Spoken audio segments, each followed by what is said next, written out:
السلام علیکم ناظرین، نیوز ویژن کے ساتھ میں ہوں سمینہ قریشی اور ہمارے ساتھ موجود ہیں پی ٹی آئی کے وائس پریزیڈنٹ بلوچستان صدیق خان ترین صاحب۔ آئیے ہم ان سے بات کرتے ہیں۔ السلام علیکم سر۔ وعلیکم السلام سر، کیسے ہیں آپ؟ شکر ہے فضل کرم اللہ کا، سنا خیریت سے؟ جی الحمدللہ سر، بہت بہت شکریہ آپ نے ہمیں وقت دیا۔ سر کرونا کے وار تیزی سے جاری ہیں، خان صاحب تنقید کر رہے ہیں کہ جلسے نہ کریں، لیکن پھر بھی جلسے مسلسل جاری ہیں، تو آپ کو کیا لگتا ہے کہ ملک لاک ڈاؤن کی طرف جا رہا ہے؟ اعوذ باللہ من الشیطان الرجیم، بسم اللہ الرحمن الرحیم۔ سب سے پہلے تو سبینہ میں آپ کا اور آپ کی پوری ٹیم کا شکریہ ادا کرتا ہوں۔ اس کے بعد اصل میں بات یہ ہے کہ یہ کورونا کا جو لہر جو آ رہا ہے، یہ صرف پاکستان میں نہیں ہے، یہ بلکہ پوری دنیا میں آ رہا ہے۔ ہم سے یعنی پاکستان تو خیر اگر آپ دیکھا جائے امریکہ ہے یا چین ہے، اٹلی ہے، اس طرح جو بڑے بڑے جن ملکوں کا جو اکنامی ہے وہ ایک بڑی سسٹم پہ ہے، تو اس کی وجہ سے تو ہماری کمزور ہے پاکستان کی، تو ان ملکوں کے اوپر بھی اثر پڑا ہوا ہے کورونا وائرس کا۔ خیر پاکستان تو ایک کمزور ملک ہے، معاشی جو حالات ہے اس کی وجہ سے۔ تو بات یہ ہے کہ بھائی اپوزیشن جو ہے، اپوزیشن ملک کے لیے، عوام کے لیے، تو یہ لوگ جلسوں میں تو یہی آوازیں لگا رہا ہے، مگر اندر ان کا کہانی ہے، وہ کہہ رہے ہیں کہ بھائی ہمیں انارو دو، تو وہ اپنے اناروں کے چکر میں ملک کی جو عوام ہے، پاکستانی جو عوام ہے، ان کو یعنی کورونا کے پیچھے لگا رہے کہ ملک میں کوئی ایک عذاب لہر آ جائے اور یہاں پہ کورونا کے جو مریض ہے، جو پیشنٹ ہے، وہ بڑھ جائے، تو وہ ان طرح جلسوں سے بڑھتے ہیں۔ تو اب اگر گورنمنٹ بھی پہلے جلسے کر رہے تھے، ہمارے بھی جلسے ہو رہے تھے، ہم نے اس کو منسوخ کر دیا، یہ لوگ ابھی تک کر رہے ہیں۔ پہلے اگر آپ کو یاد ہے جب پہلا لہر آیا تھا کورونا کا، اس وقت انہوں نے کہا تھا کہ بھائی مکمل لاک ڈاؤن لگاؤ، یہ کرو۔ قومی اسمبلی میں بھی ان لوگوں نے شور شرابے کر رہے تھے کہ بھائی لاک ڈاؤن کی طرف آپ جاؤ، مکمل لاک ڈاؤن لگاؤ۔ تو وزیر اعظم پاکستان عمران خان نے کہا کہ بھائی نہیں، ہمارے ملک میں جو آبادی ہے، جو عوام رہتے ہیں، یہ ایک غریب طبقہ ہے، زیادہ ہے بنسبت ہے جو، تو ان کی وجہ سے ہم لاک ڈاؤن نہیں لگا سکتے، البتہ ایک ایسی ترتیب بنا دیں گے کہ لوگوں کا روزگار بھی چلے اور لاک ڈاؤن ریسوپیز کے ساتھ چلے۔ تو انشاءاللہ ہم کوشش کرتے ہیں کہ ریسوپیز کے اوپر انشاءاللہ لاک ڈاؤن کی طرف تو خیر ہم نہیں جائیں گے اس دفعہ۔ اگر عوام نے اور یہ اپوزیشن نے اس چیز ریسوپیز کے اوپر عمل کر دیا تو پھر ہم لاک ڈاؤن کی طرف نہیں جائیں گے انشاءاللہ، سمارٹ لاک ڈاؤن۔ تو اصل میں مہنگائی تو بہت بڑا مسئلہ ہے پاکستان کا، سب سے بڑا مسئلہ مہنگائی ہے پاکستان کا، اور خان صاحب کا نعرہ بھی یہی تھا، اور خان صاحب یہی کہہ رہے تھے جب سے پی ٹی آئی بنی ہے، پاکستان تحریک انصاف بنی ہے 22 سال پہلے، اس وقت خان صاحب نے کہا تھا کہ بھائی ہم کرپٹ نظام کے خلاف ہیں، مہنگائی کے خلاف ہے، اور ان چیزوں سے ہم نے اپنے عوام کو اب نکلنا ہے، ہم نے دنیا کو بھی دیکھنا ہے۔ ہم نے جس طرح ہمارے ہمسائے مملکت ہمارے ساتھ ہے، ایران ہے، انڈیا ہے، چین ہے، افغانستان ہے، یعنی پاکستان میں ان کی بنسبت پاکستان میں مہنگائی زیادہ ہے۔ تو مہنگائی کی کچھ وجوہات ہوتی ہے، ایک وجوہات یہ ہے کہ ایک تو ہماری جو ادھر مافیاز بیٹھے ہوئے ہیں، وہ مافیاز آج سے نہیں، وہ ایک 20-15 سال سے 25 سال سے آ رہا ہے، تو وہی مافیاز جو ہے وہی نون لیگ کا، پاکستان مسلم لیگ سے ان کا تعلق ہے، یا اس کا پاکستان پیپلز پارٹی سے ان کا تعلق ہے۔ تو ہم کوشش کر رہے ہیں ابھی اس کے اوپر انشاءاللہ کہ گورنمنٹ پوری کوشش کر رہا ہے، اور وزیر اعظم خود کر رہے ہیں، وہ خود ہر ہفتے ایک میٹنگ شیئر کر رہے ہیں کہ مہنگائی کو ہم کنٹرول کریں۔ تو دوسری بات یہ ہے کہ آپ کا ایک کنٹری، ایک ملک جب قرضوں میں چلا جائے، تو وہ قرضوں پہ آ جائے تو اس میں لازمی بات ہے مہنگائی تو بڑھے گی۔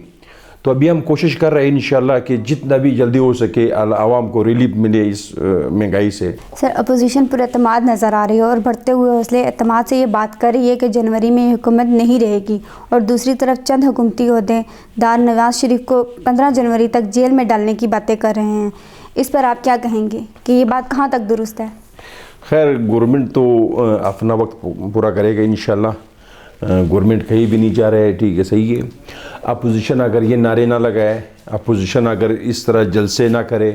اس کورونا وائرس کی سخت لہر میں یہ لوگ یہ نہ کرے تو ان کی سیاست ختم ہو جائے گی۔ ظاہر سی بات ہے انہوں نے بھی سیاست کرنا ہے،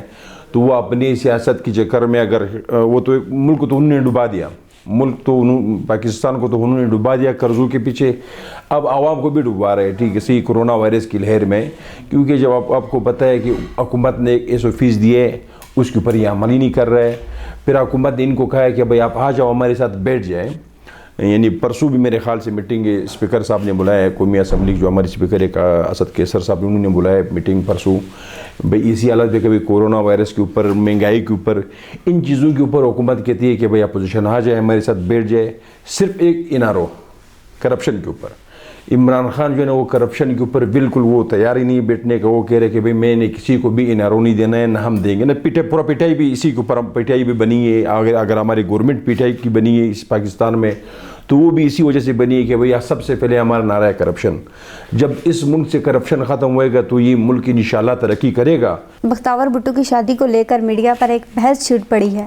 کہ جہاں ان کی شادی کی جا رہی ہے کہ یہ قادیانی مذہب سے تعلق رکھتے ہیں، تو آپ کی کیا رائے ہے کہ اس بات میں کتنی صداقت ہے؟ ابھی تو ان کا ایک ذاتی معاملہ ہے، مجھے اس کا علم نہیں ہے کہ وہ کوئی قادیانی ہے کہ نہیں ہے، مگر البتہ بات یہ ہے اگر یہ سچ ہے کہ وہ قادیانی ہے تو سب سے پہلے تو پاکستان میں ذوالفقار علی بھٹو نے اس کے اوپر ایکشن لیا تھا، قادیانوں کو کافر کرنے کے لیے سب سے پہلے تو ذوالفقار علی بھٹو نے اس کے اوپر ایکشن لیا تھا۔ ابھی تو مجھے پتہ نہیں یہ ان کا ذاتی فیصلہ اگر ہے تو الگ بات ہے، بہرحال یہ نہیں ہونا چاہیے کہ اسلام کنٹری میں جس کا والد بھی صدر پاکستان رہا ہے اسلامی جمہوریہ پاکستان کا، اور اس کا جو والدہ محترمہ تھی وہ وزیر اعظم رہی ہے، اس کا دادا وزیر اعظم رہا ہے پاکستان کا، تو میرے خیال میں شاید۔ سر، عوام کا کہنا ہے کہ عمران خان صاحب نے اقتدار میں آنے سے پہلے یہ کہا تھا کہ نوکریاں ملیں گی اور 50 لاکھ گھر ملیں گے، تو کیا وہ گھر بن رہے ہیں یا نوکریوں کا کہیں انتظام کیا جا رہا ہے؟ گھر تو آپ کو پتہ ہے جو نیا پاکستان ہاؤسنگ اسکیم جو بن رہے، میرے خیال سے اسلام آباد میں بھی بن رہے، اس کے اوپر کام شروع ہے، پنجاب میں بھی ہے، کوئٹہ میں بھی ہے، ملک کے مختلف حصوں میں چل رہے ہیں۔ ایک تو ہماری جب گورنمنٹ آئی ہے 2 سال ہوئی، اب 2 سال میں 1 سال تو کورونا وائرس میں چلا گیا، 3-4 مہینے پہلے لاک ڈاؤن تھا، اب دوبارہ آ رہا ہے، یعنی بڑے بڑے ملکوں کی معیشت ان سے خراب ہو گئی۔ خیر پاکستان کی معیشت جو ہے وہ تو بہت کمزور ہے، تو انشاءاللہ اس کے اوپر بھرپور حکومت کوشش کر رہی ہے کہ جلد سے جلد جو نوکریوں کا وعدہ خان صاحب نے کیا تھا عوام کے ساتھ اس کے اوپر کوشش ہو رہی، مختلف منسٹریز میں اب نوکری آ رہے ہیں، مختلف ذرائع سے لوگ نکال رہے ہیں، ٹھیک ہے، صحیح ہے۔ اور دوسرا یہ ہے کہ انشاءاللہ اس کے اوپر حکومت بھرپور کوشش کر رہا ہے کہ غریب اپنے عوام کو ریلیف ملے، مہنگائی سے بھی ریلیف ملے، اور ان کو جو سستا گھر ہے اس اسکیم سے بھی ریلیف ملے،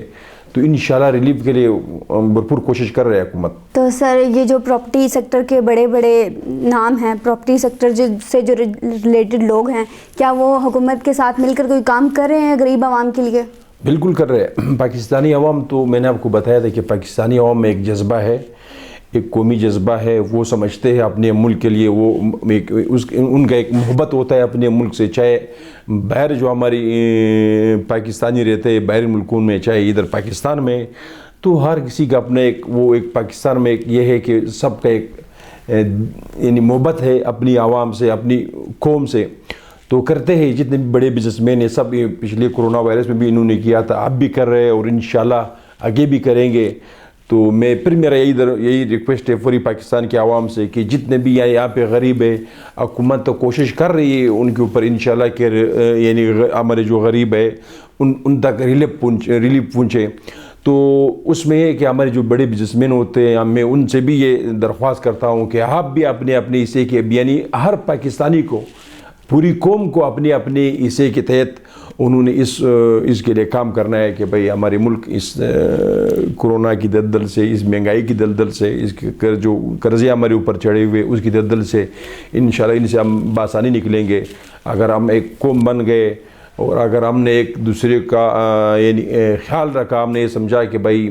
یعنی یہ نہ سمجھا کہ یہ تعصب پرستی کی طرف ہم چلے گئے کہ بھائی یہ سندھی ہے، یہ پٹھان ہے، یہ پنجابی، یہ یعنی ہم اگر ایک قوم بنے گے تو انشاءاللہ اس سے ہم چھٹکارا ملے گا۔ جتنے بھی پراپرٹی ڈیلرز ہیں میں سب کو یہی کہوں گا کہ بھائی آپ کا شکریہ بھی، اور جب آپ اس طرح کام کرو گے کیونکہ آپ یہ اپنے ملک کے غریبوں کے لیے کر رہے ہو، ظاہر سی بات ہے ان کو منافع بھی ہوئے گا، اور اوپر سے ایک جب آپ کرو گے اپنے انویسٹمنٹ کرو گے غریبوں کے لیے تو یہ یاری سب پاکستانی قوم کی غریبوں کی دعائیں آپ کے ساتھ رہیں گے، اور انشاءاللہ حکومت کی طرف سے بھرپور جو بھی سپورٹ تھا وہ ان کے ساتھ رہے گا۔